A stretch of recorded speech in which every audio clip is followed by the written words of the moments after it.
Hello everyone, आइए आज आप और हम मिलकर शुरू करें अपना नया अध्याय संविधान। तो शुरुआत करते हैं संविधान की परिभाषा से।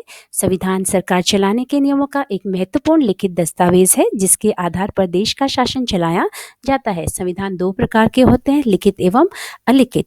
ब्रिटिश संविधान दुनिया का एकमात्र ऐसा संविधान है जिसका निर्माण न तो किसी योजना अनुसार हुआ है और न ही इसे कभी लेखबद्ध किया गया है।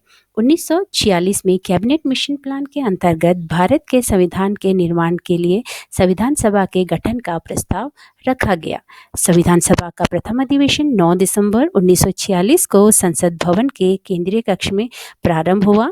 डॉक्टर सच्चिदानंद सिन्हा को सर्वसम्मति से अस्थायी अध्यक्ष चुना गया। 11 दिसंबर 1946 की बैठक में डॉक्टर राजेंद्र प्रसाद को सभा का स्थायी अध्यक्ष चुना गया। B.N. राव को संविधान सभा के संवैधानिक सलाहकार के पद पर नियुक्त किया गया। 13 दिसंबर 1946 को पंडित जवाहरलाल नेहरू ने उद्देश्य प्रस्ताव प्रस्तुत कर संविधान की आधारशिला रखी। उद्देश्य प्रस्ताव एक ऐसा प्रपत्र था जिसमें भारत के नए संविधान को निर्माण करने के प्रमुख उद्देश्यों का वर्णन किया गया था। इसकी रूपरेखा पंडित जवाहरलाल नेहरू के द्वारा तैयार की गई थी। संविधान के निर्माण का कार्य करने के लिए अनेक समितियां बनी थी जिनमें प्रमुख डॉक्टर भीमराव अंबेडकर की अध्यक्षता में बनी 7 सदस्यों की प्रारूप समिति थी। प्रारूप समिति में डॉक्टर भीमराव अंबेडकर के अतिरिक्त K.M. मुंशी, T.T. कृष्णामाचारी, अल्लादी कृष्णा स्वामी अय्यर, D.P. खेतान, मोहम्मद सादुल्ला और N. माधवराव सम्मिलित थे।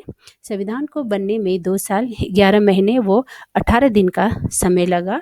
संविधान 26 नवंबर 1949 को बनकर तैयार हो गया और इसी दिन इस पर हस्ताक्षर हुए।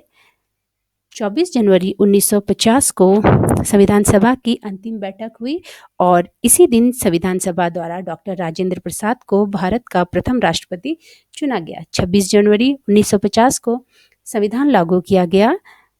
संविधान जो कि बन के तो 26 नवंबर 1949 को ही तैयार हो गया था, लेकिन 26 जनवरी को लागू करने के पीछे यह कारण था कि 1930 से ही संपूर्ण भारत में 26 जनवरी का दिन स्वाधीनता दिवस के रूप में मनाया जाता था। इसलिए 26 जनवरी 1950 को प्रथम गणतंत्र दिवस के रूप में मनाया गया।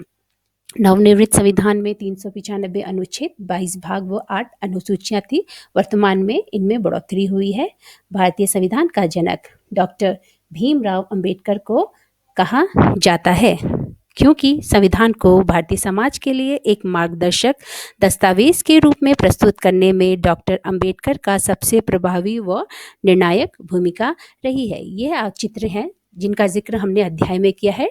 डॉक्टर सच्चिदानंद सिन्हा अस्थायी अध्यक्ष, B.N. राव संवैधानिक सलाहकार, डॉक्टर राजेंद्र प्रसाद स्थायी अध्यक्ष व भारत के प्रथम राष्ट्रपति, पंडित जवाहरलाल नेहरू भारत के प्रथम प्रधानमंत्री व 13 दिसंबर 1946 को जिन्होंने उद्देश्य प्रस्ताव उन्होंने प्रस्तुत किया था। संविधान सभा में 284 लोगों ने मिलकर संविधान बनाने का कार्य किया था, जिनमें से कुछ की तस्वीर आप यहाँ पे देख रहे हैं।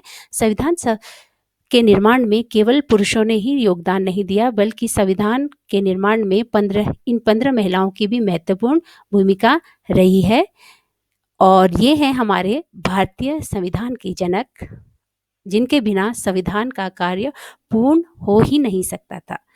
धन्यवाद बच्चों। अब अगले पार्ट में आप पढ़ेंगे भारतीय संविधान के स्रोत।